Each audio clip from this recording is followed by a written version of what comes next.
Welcome back to the podcast. This is the After 5 p.m. podcast where we clock out of mortgages and clock into family, life, and finances. Today we have a special guest, Ben Godfredson. Welcome. Ben, do you have a middle name? Gary. Gary? Benjamin. We just Gary Godfredson. Woo! Ben. So I've known Ben for a number of years. I know that you know him too, Sean. But one of the things that I'm always a little jealous of is the dude always has either gone recently on a good trip or has one on the radar. What was your most recent trip that you've gone on? Well, we went to Thailand for Christmas. That was fairly recent. We've been on a little hiatus. We have a 1-month-old. Congratulations, by the way. Yeah. Congrats. So, actually my dad, he's in Alaska right now, and it's the first time I haven't gone with him in years. Oh, wow. So I'm sure we'll get into Alaska. But, yeah, my wife's like, there's germs on the plane. I'm like, the Lord will protect us. We'll get to Alaska. The baby will be fine. Like, the little boy needs to go see his grandpa in Alaska. So, yeah, we always got a trip on the radar. And it's obviously hard to schedule a trip with that young of a kid. But anything on the future plans? Well, we're going to Florida a couple times, and then my really big one is I want to go to New Zealand, Australia next year. That's awesome. a big bucket list one, and just trying to carve that out. That's awesome. Well, you always do inspire me a little bit on that. I always seem to let kids kind of anchor in my mind, because I know it is a mental thing to wait for those trips down the road. Well, the reality is, why wait to live your life? You got to go get them, man. We took our daughter to Europe for 3.5 weeks, 5 countries, and she did really well on that one. We took her to Thailand, maybe tried to do a little too much. We still had a good time, but you learn, and you're glad you went. I never have regretted it. Yeah. It's always worth it. How old is she? She's now almost 2. Oh, So wow. when she was 6 months, when we took her to Europe, that was the perfect age. See, I think it's That's crazy. a lot, yeah. She was good because she was just hanging out. She wasn't so fragile like a newborn, but she couldn't walk or do anything yet. She was perfect age. We took her where she could walk, and she was a toddler to Thailand. That was a little tougher, but we still would. And she travels well in the airplane? Well, what you do is you lie to the flight attendants about their weight. She's under 2, so they get to sleep in the bassinet right on the plane on a big long distance flight like that. So there's rules with weight? If they're over like 20 pounds, they're not supposed to. But my daughter's huge. She's like Godzilla for a 1-year-old, and she's so cute. But she's just tall and big, and this poor Asian flight attendant just looks at me like, she looks like she's over. I'm like, she is 19 pounds. She's sleeping in this thing. You know what I mean? She's like this big. She cannot sleep on my lap for freaking 24 hours. Yes. Oh my gosh, those are some long They work flights. out though when you have that hack. You have to get that bed though with the baby. Is it a special seat, or is it like something they put on the actual seat? It's kind of like the emergency row. Like it's the front. It's the front row of the middle class seats, and they just attach a little like crib to the wall. Oh, nice. Yeah. That's super. So, Nice. Ben, I'm excited to have you on the podcast. We're after 5 p.m. for those who might be listening for the first time. Those who are listening for multiple episodes might get tired of the explanation. Name of the podcast comes from Sean and I working together as loan officers. We're grinding all day. And when 5 o'clock the phone stopped ringing, you finally have time to poke your head in each other's office and bounce a business idea or a loan file, guideline rule, and inevitably the conversation would transition to family life, personal life, personal finances, etc. So now that we're working for 2 different mortgage companies, we use this podcast as an opportunity to get back into those conversations, and invite guests to chime in on some of those conversations. To give some people some background on you, quite quickly out of high school. Or maybe it was, when did you start the moving company? Well, first of all, thanks for having me on, guys. I'm a big fan. I listened to a couple episodes on my run this week to get in the spirit of after 5 p.m. So I'm flattered to be here. But really, the moving company, I'll give you the short version. It came out of necessity. So my grandma managed a rest home, and she was finding that the movers were who you'd picture, right? Like the guys that want to grow up to be movers, they were either a little shady or like the big van lines that were overpriced, right? So she said, hey, you guys need to come move my clients in so that they can have a good experience moving in my rest home, start on the right foot. So as teenagers, it was just my dad's way of teaching us hard work. Like we just kind of did it as like a very small side hustle. And then it just kind of grew. Like I came home from my mission. I was playing football at Dixie State, so didn't really have the bandwidth to hold down a good regular job. So I just kind of fell into this. Like we started doing a good job. We took care of people, good fair price. And we would move someone's mom or dad into the rest home, and they'd call us and say, hey, can you move our full house? And we, one of the things that served me well is like, I never back down, it's like, yeah, we'll come do it. We'll figure it out. And, between that attribute of just having the faith that we could figure it out. And I think it was also helpful that I never worked for another moving company. So I think there were some downsides. Like I didn't learn from a professional, but I also was able to make up the processes intuitively that would work for a customer rather than just trying to do it the old-fashioned way. Yeah, traditionally standard, right? So that's kind of the inception of the moving side. Okay, so in your teenage years, kind of small side hustle, more doing it to help a family member. Then college is it fits into the demands of a college athlete. Yes. Then you graduate from college, football's done. Is that when you decided to ramp? So we, it was going really well. I even began to delegate. We ran maybe 2 crews while I was still in college. I still didn't know, okay, am I going to go into this? Like, am I going to be this moving company guy for life, or is there maybe an experience that I could find in the executive world? So I got a corporate job. It was not a good fit. In my head, I was like, I knew I was going to make less money doing that, but I was like, maybe I'll get some experience. Like maybe I'll get some exposure to the executives and learn how they're doing high level business. But I learned pretty fast, like it was going to be way too long for me to wait. And so I just quit, doubled down on the moving company, and kind of never looked back. Still to this day. How old were you at that pivot? How old would I have been? Like 23? 23. Yeah. Young, ambitious entrepreneur making a shift. And now we're branching out, right? Correct me where I'm wrong, right? So we're in Washington County, then we branch out to Utah County, servicing the Provo area, adding crews, adding systems, expanding.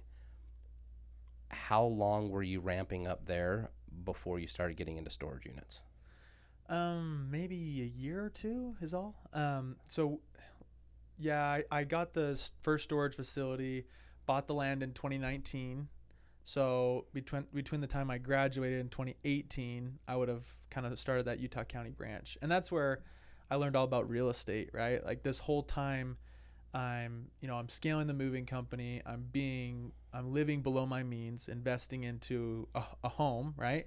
So my week would look like I would spend half the week here, go to BNI, never left BNI in St. George. And then I would spend the second half of the week up there, and I would just split my week every week. I would let everyone know I was very present in Utah County, but very present down here. So no one ever felt like I was gone. You know what I mean? You referenced BNI. For those listeners that don't know what it is, explain what BNI is. Oh, well, BNI is my secret. That's my secret sauce, right? Because BNI is basically a networking group where we pass business back and forth, support each other, pass referrals. It's really good for a young entrepreneur who doesn't have a ton of capital to go participate and represent themselves or their company in a BNI, because you put in a low dollar amount and you just give your time and you receive a lot in return. Yeah, so it's a really good recipe for success for someone bootstrapping. Yeah, I love it. BNI stands for Business Networking International. It is a worldwide organization. Chapters I don't even know how many countries they're in throughout the world. Right. But there's chapters. countries globally. Is it for real? with over 120,000 members throughout the world. You've been listening to the BNI podcast. Former president. Yeah. You have to memorize that stuff. So there's chapters. Those who are locally listening to the podcast, Washington County, 7, 8, maybe 9 chapters. I don't. It seems to be they keep starting new ones, right? We just joined our 7th this week. Yeah. Oh wow. Yeah. Which is awesome. So, what's cool about BNI, and this is where I met you, Ben. Yeah. Towards the beginning of ramping up on the moving side, you have either small business owners or decision makers of companies who can come join the chapter, and the whole idea is to help each other grow past business. There's tons of networking organizations out there, and I've gone to many of them, but BNI is one that, because of the accountability and the metrics that they follow, has been the best for me, right? Best return, and I feel like the easiest for me to contribute to the other members. So I know it's had a huge impact on my business, and to watch you join your first chapter, which was mine, right? Yep.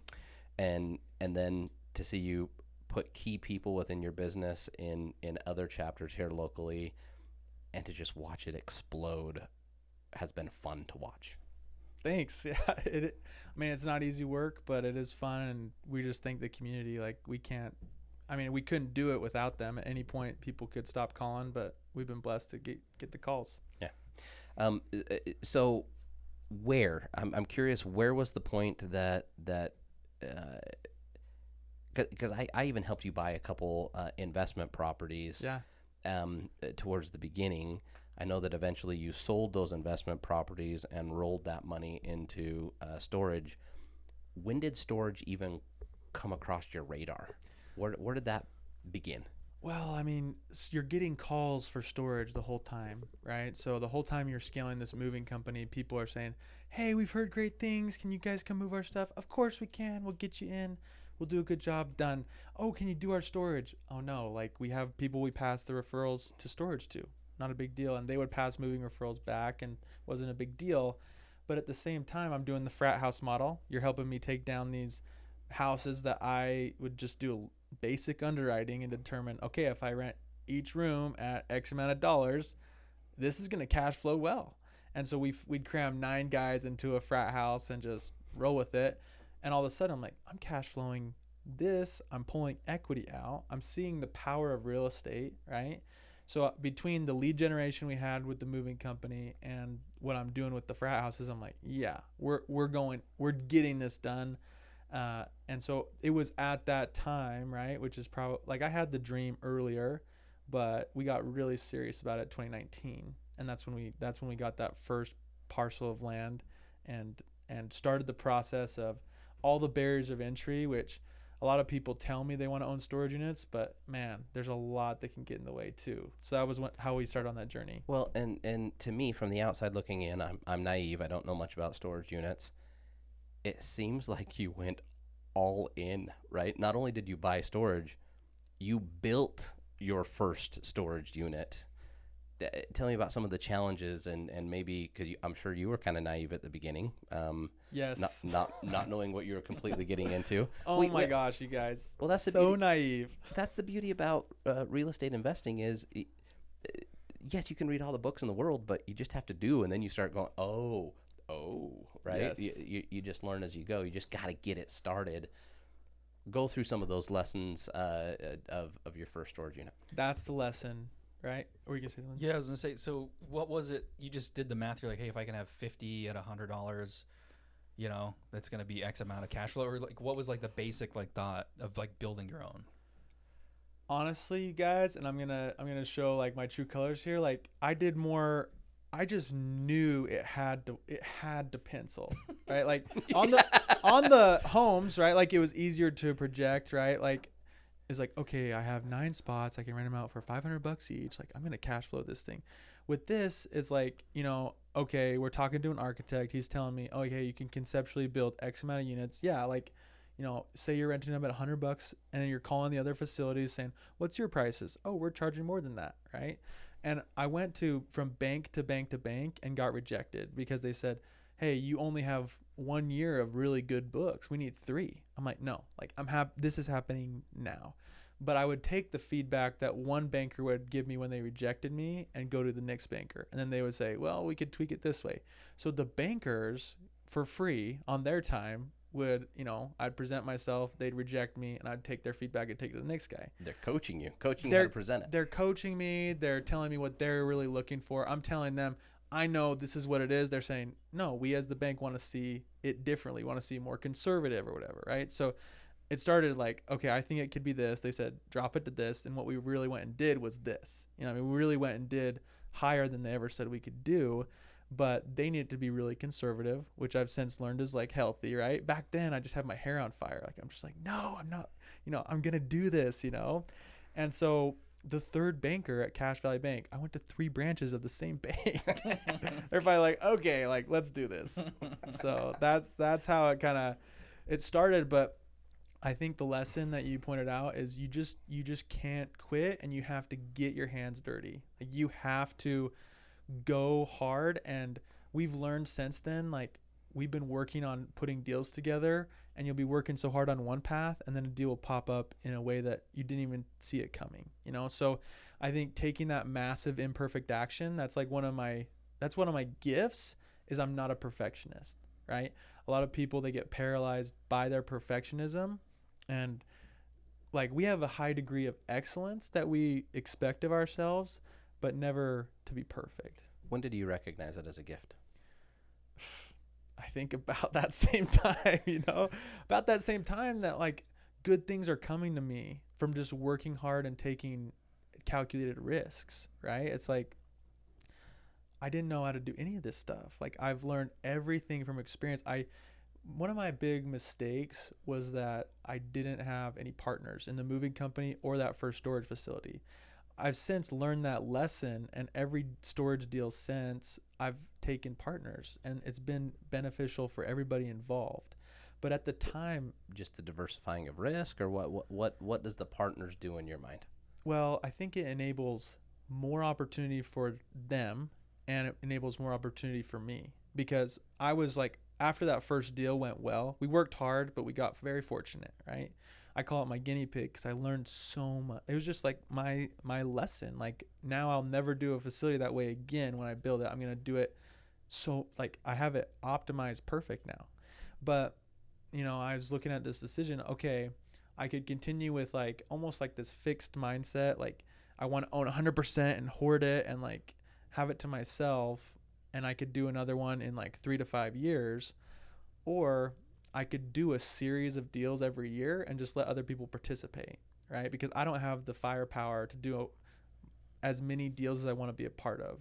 And really, where we help, like, we started Big Storage Ventures, which we could get into, but we help find the deals, negotiate, use our experience in our operations to really leverage these assets to be and our moving company to really get the most out of them we can, right? So it enables other people to benefit from our moving company and all of our hard lessons we've learned, and it enables us to justify paying a full staff to work on storage deals year round instead of when I've saved up enough money. Does that make sense? Oh, it makes total sense. Yeah. So if I'm understanding you right, and make sure the listeners are following, when you say you're bringing on these partners, you're really syndicating a deal. You guys come in and help you the financial backing. We're going to put the deal together. We're going to literally run the operation piece. They're basically silent partners. Yeah, we have a lot of people. So the beauty of it is it ranges in what people want to get out of it.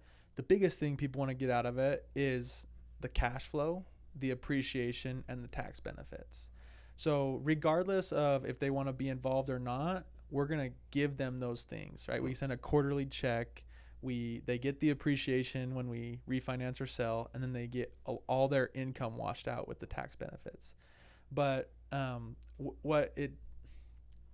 to put this into terms, like what it really does for us is it enables us to just keep rolling and keep giving them more and more opportunities. Yeah. How I know each storage facility can range in size and price, but how many typical partners do you have per location?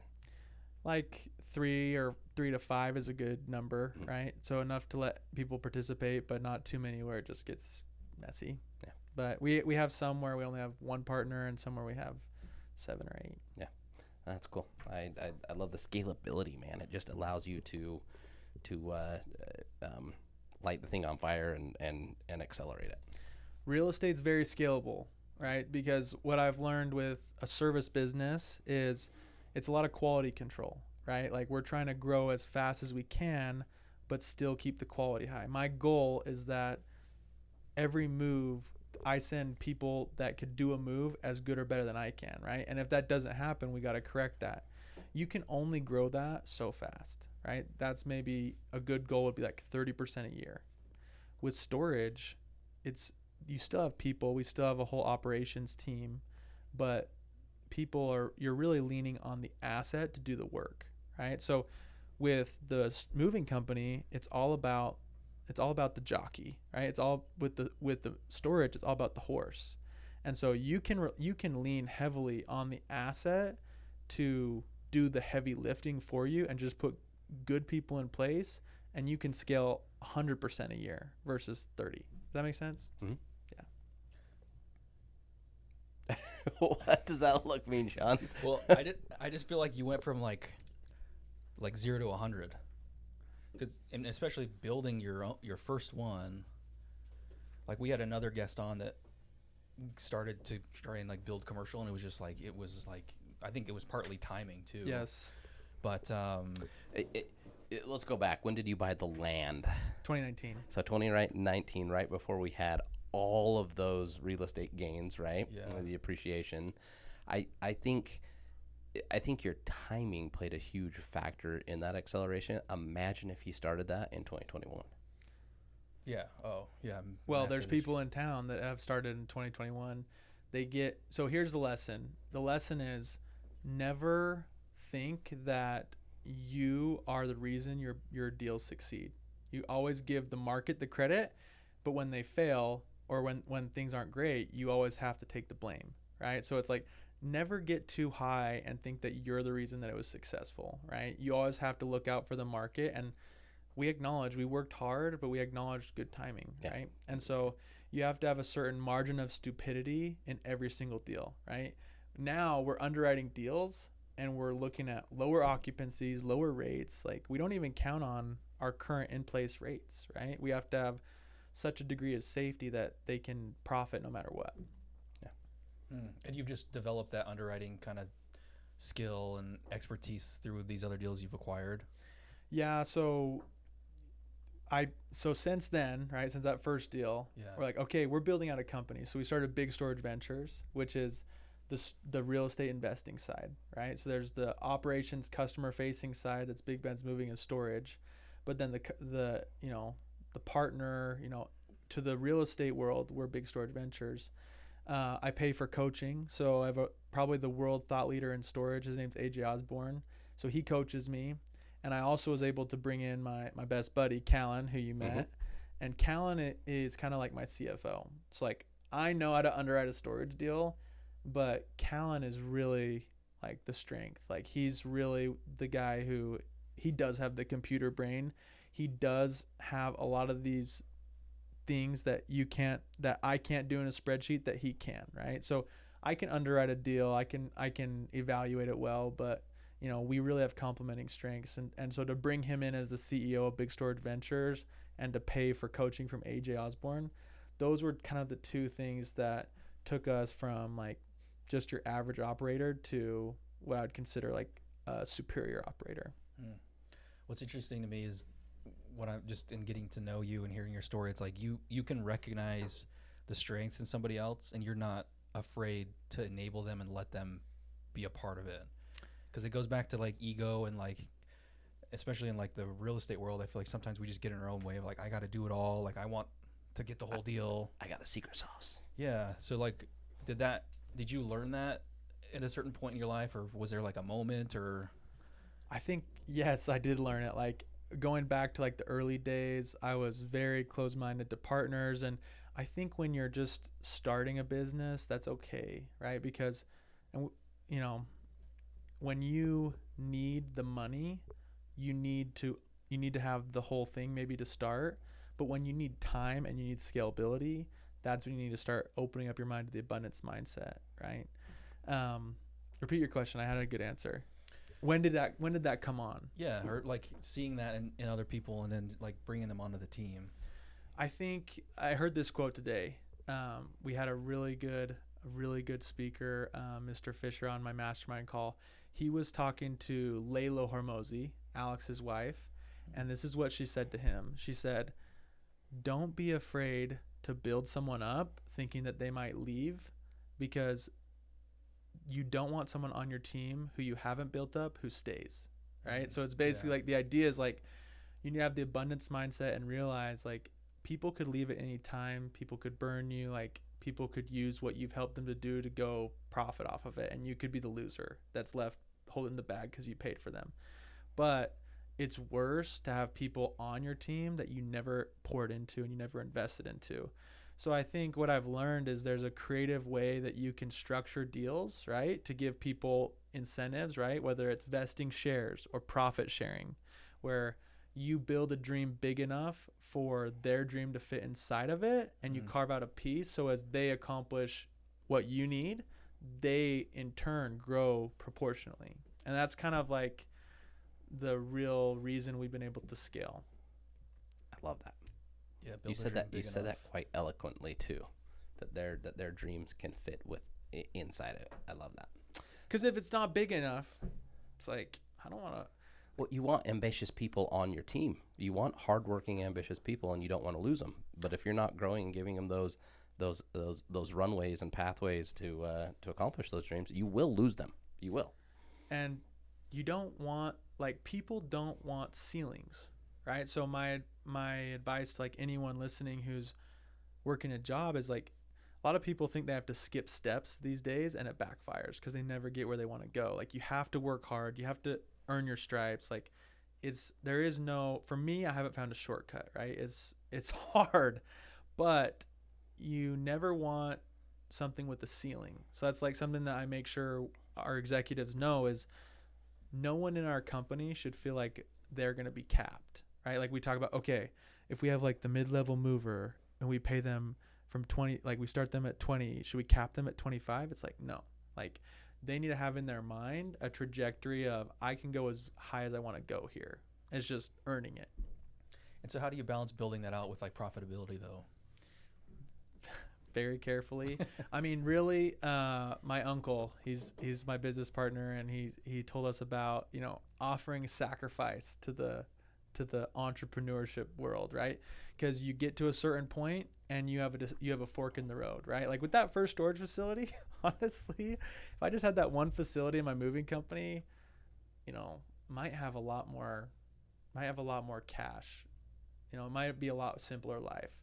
But we decided, hey, we're going to reinvest, right? So you have that cycle. You could see it on a graph, the dips, right? The circle, like you get up to the top and you reinvest, and you get up to the top, you reinvest. So I think it's just keeping a good pulse on, first of all, start, you know, read the book Traction, look at your financial statements, right? Like go over them with your team and review how you're doing financially. And you have to be willing to do the work of looking your business in the mirror and seeing where you need to cut the fat, right? So sometimes it's hard to lay people off or fire people or raise your prices, but like at the end of the day, if that's what it takes for everything to survive and get to the next level, that's what you have to do. Mm. One thing I love about what you're doing, Ben, is every stream of income is a funnel for the other. Moving became a funnel for the need to have access to storage, but then you take that step further and actually own the real estate with the storage. So to me, I look at that as like 3 streams of income from one service.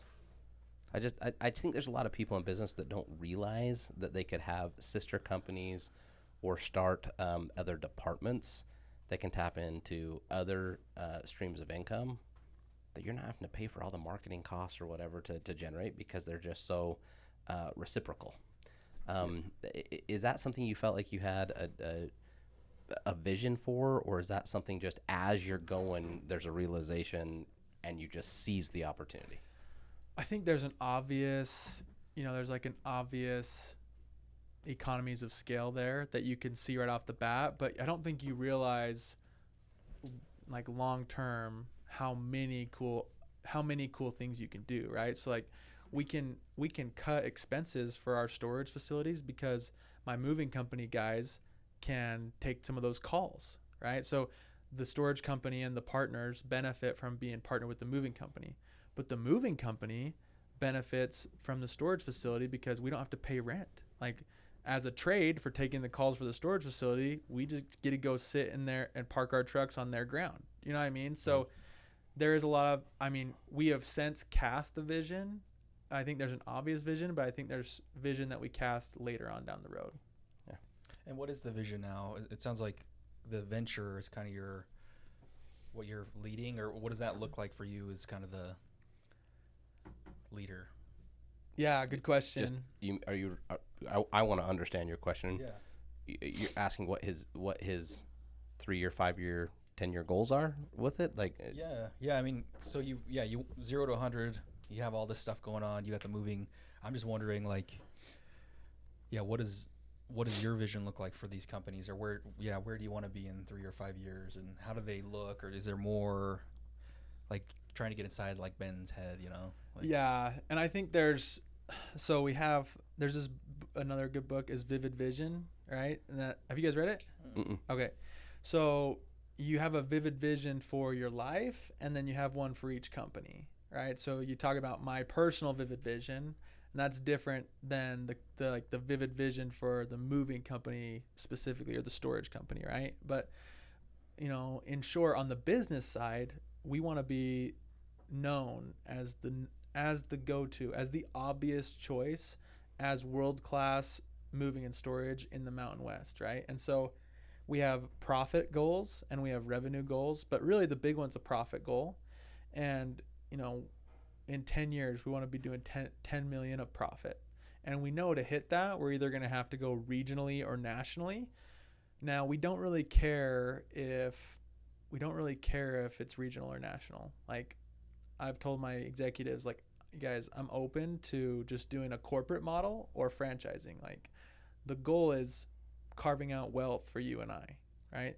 And delivering value to customers. Like we don't want to do it in any way except providing a customer surplus where our customers are telling us worth every penny and then some, right? So that's maybe the vision from the business aspect. And personal, because they tie into each other, right? Yeah, very much so. I mean, my personal vision is all around freedom to do family time, freedom to serve, right?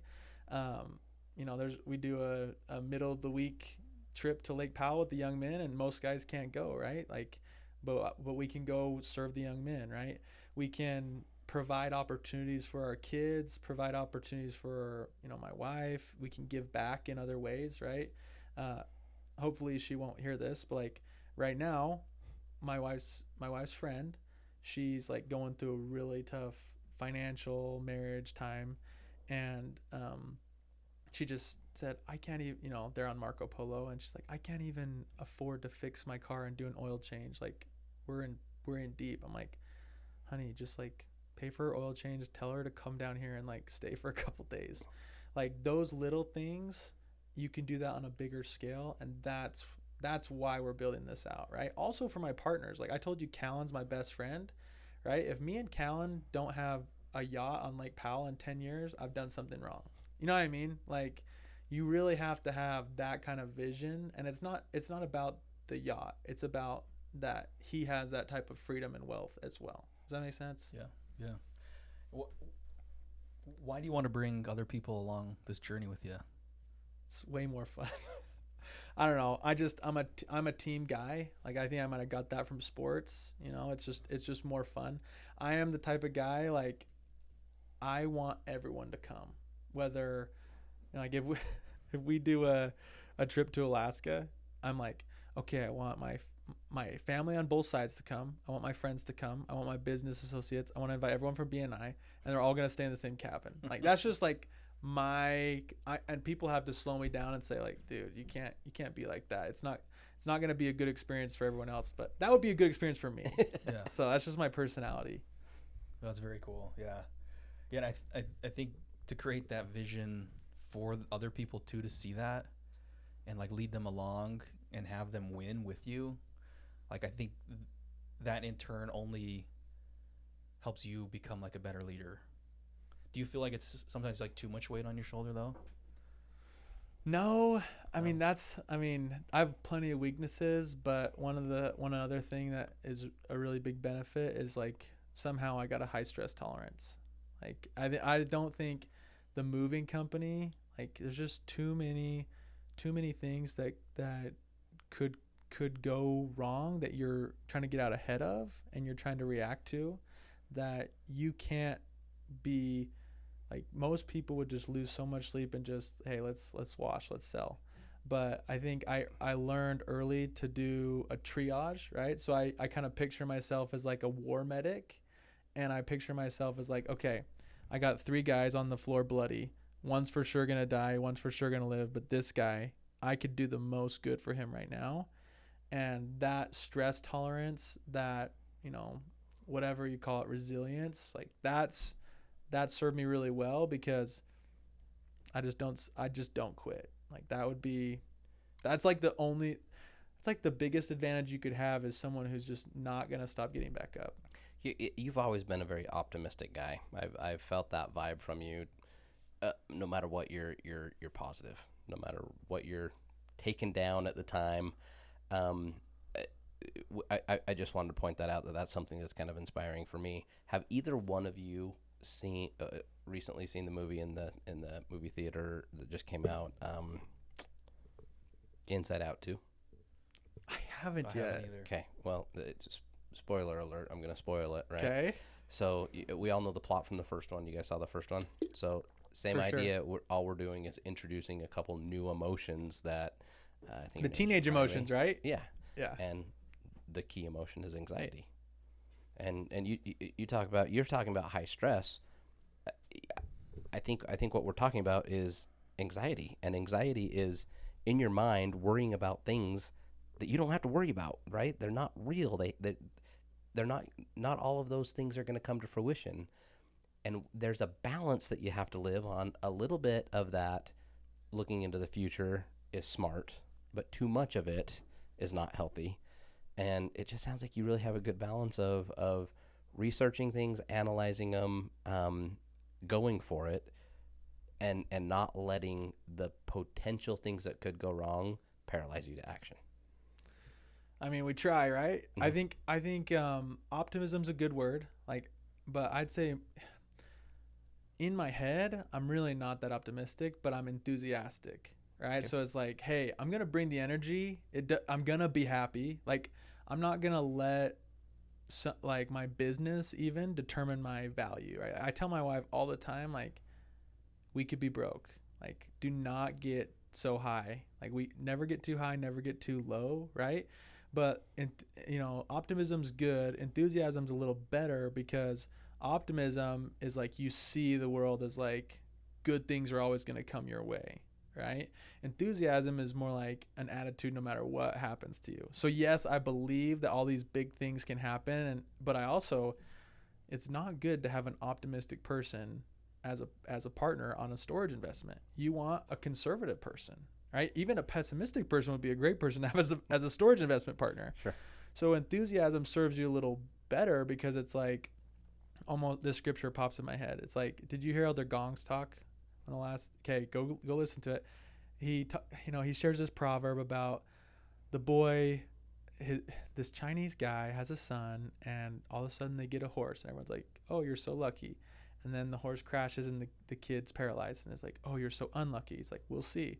And then they call everyone to war, and his kid can't go, so he's the only one that gets to live, right? And he's like, you can never get too high or too low. And I think enthusiasm's more like, hey, I'm going to be steady no matter what. I'm going to bring a smile no matter what. And I'm going to be happy, even if I'm looking out for some bad things could happen in the market. Rates might not drop. I'm not optimistic, like, but the quote from the talk is like, this is a scripture, is like, the Lord giveth and the Lord giveth and the Lord taketh away. Blessed be the name of the Lord. Right. So it's like everything, like things are going to hit you.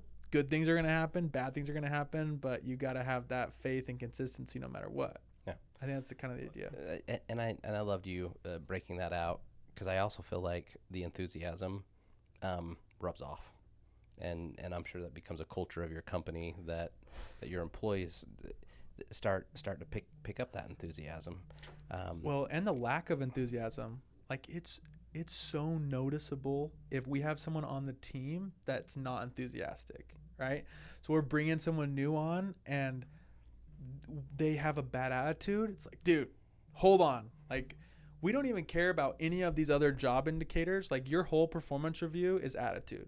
Yeah. Like, I don't even care about your competency until you fix this, because we have something good going here. Mm-hmm. So this is going to be a very short-lived job for you if you can't fix that attitude. Yeah. And it's more important, I do believe, like the attitude and who the person is will get you further than experience even. Like, all my moving guys and even my storage guys, they've never worked for a moving company and they've never worked for a storage company on either business. But we have coaches, and now we have a track of what we want them to do, but we hire off of who they are, not their experience at all. It's worked out pretty well. Yeah. And how are you maintaining that?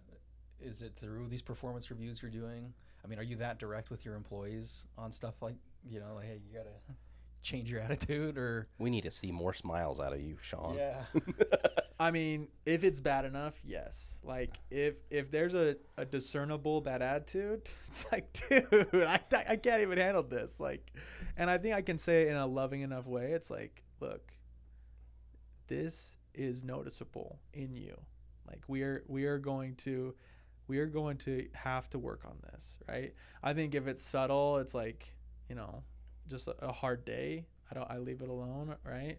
I pick my battles. That's another thing you could spend an hour about, is like, what are you going to draw the line and where are you going to let go?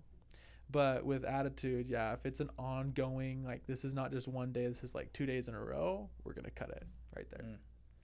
And then that's on the way with your companies, like how they're kind of built out. Is that on the manager's kind of to-do list or role for them to watch for that? Or at what point does it kind of get to you as kind of the head guy? Oh, well, we have, we have weekly meetings where we do employee headlines. And it's like, if there's any issues, like, it'll come up in that weekly meeting. We try to find the fine line, right, of being friends, with management and the front lines being friends and working together to be on the same page, but doesn't always play out that way. And so what I mean when I say it doesn't always play out that way is sometimes you have to choose the friendship or the correction, and it's really hard, right? Yeah. Sometimes it's just easier to say, because we have an excess of help. Like, we set our wage so high that we always have extra help waiting in the wings, right? So it's easier to just drop someone down the depth chart and not staff them than to talk to them about why. But what we've learned is that causes a lot of, like, frustration if you drop someone down the depth chart without telling them why. So I try to train my HR on, like, hey, I don't have time to address every little thing. I'm relying on you to be direct and loving and bring it up. Mm. Yeah, the one thing that I struggle with personally is, like with Steve Jobs, everyone, the outside looking in was like, oh, he's this amazing leader. But inside looking out is like, man, he's like so stern. He's intense, crazy.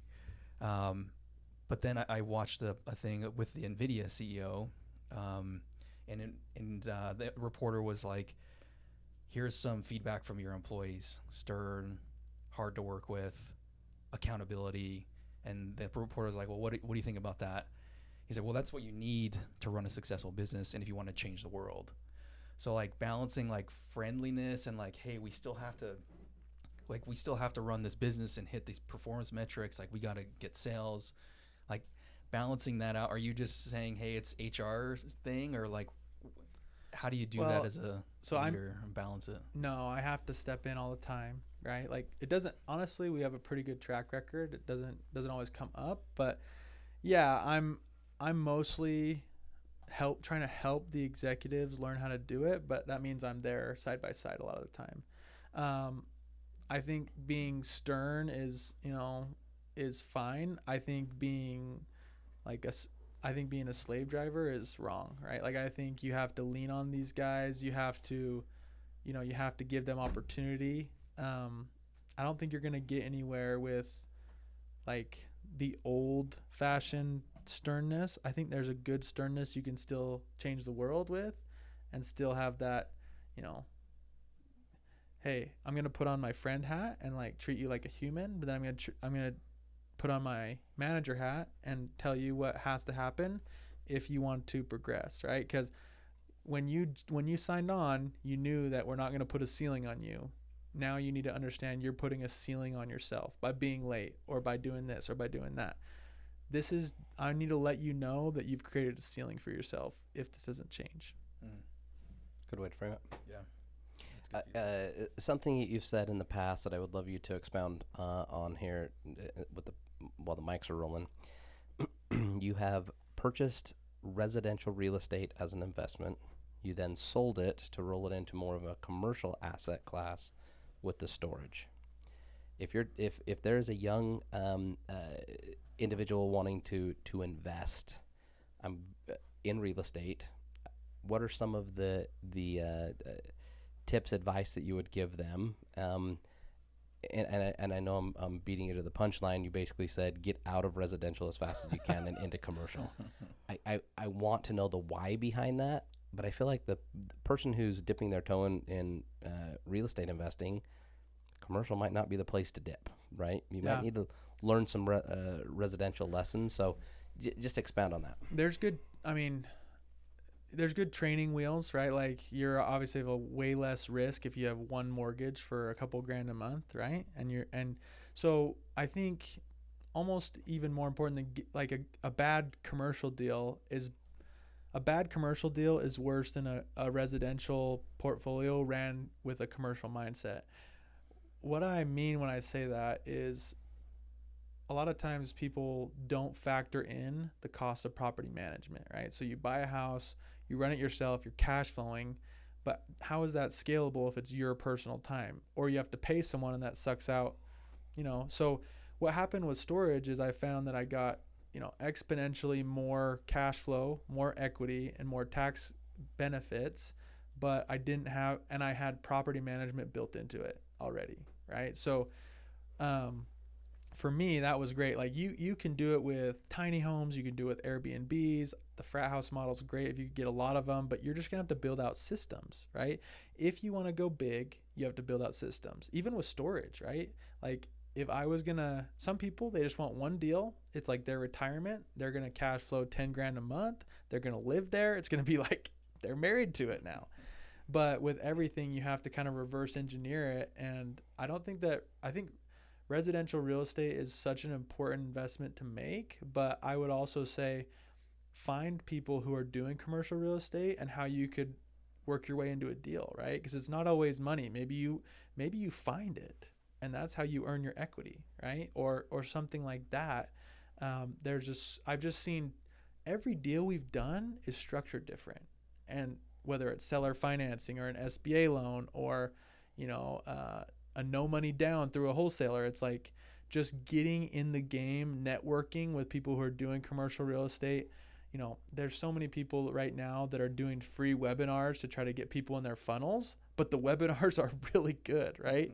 So find those people. Like one thing I try to be is really approachable, right? So there's two guys that coincidentally, they're both summer sales guys, and they don't have anything to do with each other, but they both called me this morning like, hey, I'm seeing the writing on the wall. I want to get into commercial real estate. It's like, I want to be approachable because I was there a couple of years ago, and it means so much to me that they're humble enough to reach out where I never was. Like I never had that kind of humility or abundance mindset a couple of years ago that they do now.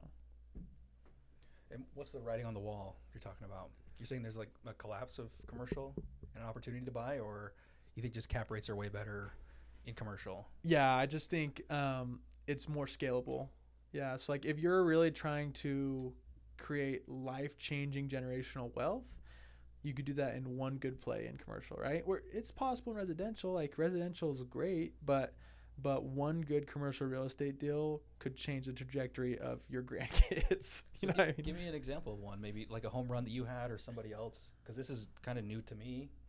And I don't really, I mean, obviously I could say, yeah, hey, the cash flow might be more because you've got more units. But I kind of want to bring up the opposing viewpoint on that. One commercial deal could change the trajectory by size, by whatever, cash flows. One bad commercial deal could bankrupt you. So it goes both ways. I just want to make sure we're highlighting it's a double-edged sword. I feel like you can go bigger, faster with commercial, but you can also lose. Yeah, it's true. And I'm saying all this, but I started with frat houses, right? I started with these residential properties. And so if you're like, here's maybe some better advice is if you're not going to have a mentor you really trust that you've actually seen their results, you would benefit from doing a residential project on your own maybe first if you're that go it alone lone wolf type, because there's less risk, right? So it's not I'm saying get into commercial, but you have to understand I started in residential. So it's just been my experience, right? Now you're talking about like we've built out an acquisitions team. We're trying to find deals, we're reaching out, we're putting feelers out all over the country, right? So I can give you some like hard numbers and I can give you some situations, right? So like with my first deal, right? That one's the one we've had the most time to see it play out, right? We put $300,000 down. Like that was my life savings, was $300,000, right? So we built it for 1.8 and it cash flows 10 to 15 grand after expenses, taxes, and debt, right? Net cash flow. Yeah. So you have that, and then so we built it for 1.8, but that, depending on how optimistic or conservative you are, that's worth 3.5 to 5 mil, right? So you have the equity play, right? So that's, compared to 100. So I put 100,000 down on a house and I cash flow $1,000 a month. I could put 300,000 down and cash flow 10 plus a month. Plus I get 100,000 in equity over a couple years, or I get millions in equity over a couple years, right? So that just gives you a little bit of the strength. Now that's a really strong deal. We try to set expectations really low for partners and let people know it could pop like that. It probably won't, right? If you're, but there will be a market cycle in the next 10 years that will pop like that. And we have other deals, like we're working with wholesalers. I'll digress just a little bit. For the audience, wholesalers are people that they find good deals, they lock them in, they get them under contract at a good price, and then they try to create a spread and sell it to the highest bidder, which is fine for us because as long as we're going to get, as long as we're going to go places, we're fine. What happened is this wholesaler we were working with, we got under contract and they screwed the pooch, right? They basically create a lawsuit between us, the seller, and them. Basically, we got our lawyer involved. We said, hey, you guys need to get out of the way and fast. And we might still have a lawsuit with the seller too, but you guys need to just get out of the way for the liability purposes, right? We wanted to just close, but they created some confusion. The sellers thought we were out of contract, right? So the wholesalers removed themselves. We go sit down to breakfast with the sellers. Old guys, intimidating, rich guys, like experienced. And this is like one of my third or fourth deal. And I'm like, look, like we don't want a lawsuit. What if we give you the fee that we were going to give the wholesalers and you guys cut us in? But the cool thing was, and they agreed, right? Because they didn't want a multi-$100,000 lawsuit because we were not giving this up. The cool thing was, we sat down, we negotiated, we worked with these guys. We found out we really like each other. We want to be partners, but they owned the thing free and clear. So we got half the storage facility with no money down because we used that it was paid off. And how do you measure the return on $0 down, right? So this is like the type of experience you can have. Like these are home run deals. Like I'm bringing up highlights. There's deals that they're performing at single digit returns, and they're gonna still have a couple years to lease up. Like, we don't want to paint the picture that it's all daisies and roses, but the fact that we're in the world of commercial real estate that opens up opportunities like that, that's really what you're talking about. Yeah, I think it's that ceiling is much higher on commercial, right? There's more risk, but if the floor's a lot lower too. That's my point. It's true, yeah. You can't deny it. But the more you're in it, the more you can assess it better, and your odds of success increase, right? Every deal you do, you're adding an arrow in your quiver of knowledge and how to assess the next deal a little bit better. But it's not doing anything that holds you back, right? You just have to be a doer. You have to put something into action, and I love that. You act again and again and again, and there's so many people that talk about real estate all day long that don't act. So besides, I'm coming back to giving my advice to the listener that wants to get into something that maybe has a lower ceiling and also a lower floor. Get your feet wet, get started, gain some confidence, take the next risk, but get the process started. Don't delay. Take action. Each deal you do, you're going to gain more perspective, and eventually you'll need to diversify and get into commercial. Most of my focus has been residential, but that's my wheelhouse. That's where I am the most comfortable analyzing a deal, and I'm okay hitting a bunch of singles and doubles and not hitting home runs and grand slams.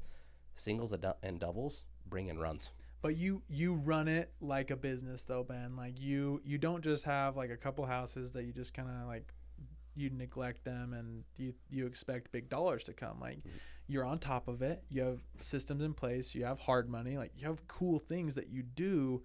You're not just idle. Like, you're actively doing things. You're running it like a business. Yeah. And that's really the whole spirit of it. Is I'm not telling people that, like, whether it's classified by the bank as commercial or residential, that's what makes a difference. I'm saying if you want to really carve out something with storage, or if you want to carve out something with real estate of any kind, you have to put systems in place. Like, you have to understand, if you want something, you have to build something. Yeah. And commercial is it's the big leagues. Sometimes you got to come up through the most of the time. Yeah. Almost always. Yeah. There's people that say skip the flip, like try to get into commercial fast, but without a partner or a mentor, I mean, yeah, you're almost like, you're way better off to go with residential on your way up. Ben, I've really enjoyed our conversation.